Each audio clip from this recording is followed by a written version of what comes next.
Lipedema vlog number 1. I wanted to track my journey with understanding lipedema, and first I want to tell you how I found out about it, which was sort of by accident.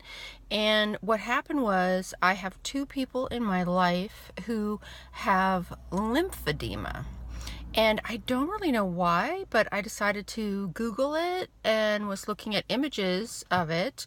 And then within those images, there was a picture of someone with lipedema, and I was like, wait a minute, those are my legs. I literally was like, oh, there's someone who has my legs. And I really, up until this point, thought that there was something wrong with my legs, but that it must just be like a weird, I don't know, form of cellulite is what I thought it was, and obesity. So I'm 5'10" and currently around 215, 216, which is in the obese BMI range. That was my glasses falling to the ground. I'm not using my glasses, so back to the picture. I was looking at this picture of someone with lipedema, and so I Googled what the difference was, and because these look so much like my legs.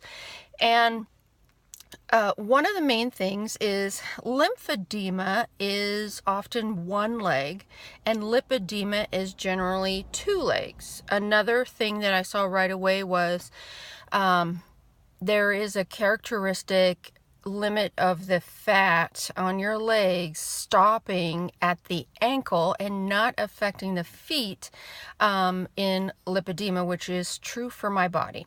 Another characteristic that I identified with was fat pads beneath the knee, and also on the back above the knee.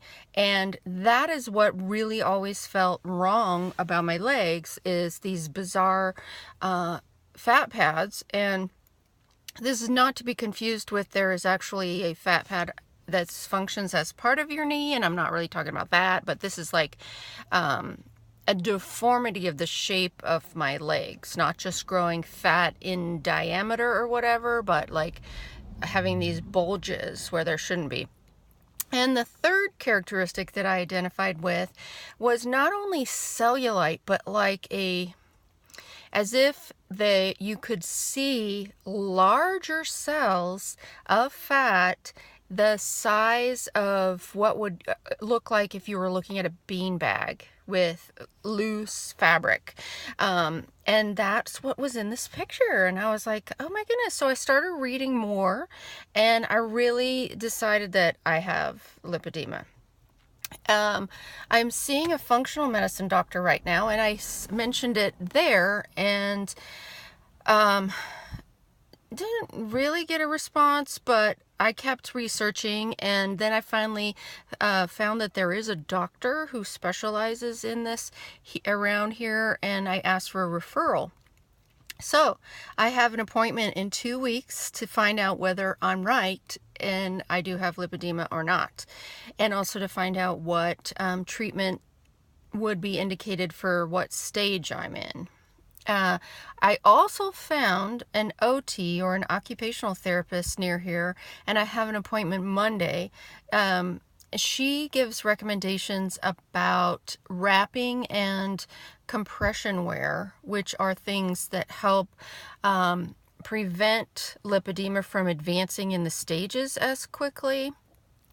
Lipedema is progressive, and it can turn into lymphedema eventually through the cycle of the stages. So I will update you later.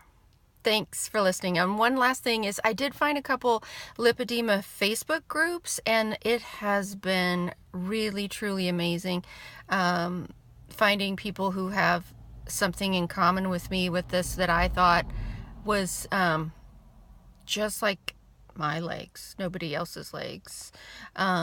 Oh, and one last thing is, the other reason I think that I have lipedema is I look at plus size models who wear outfits that show their knees, and none of them have knees like mine, and they're bigger than me. So what's wrong with my knees?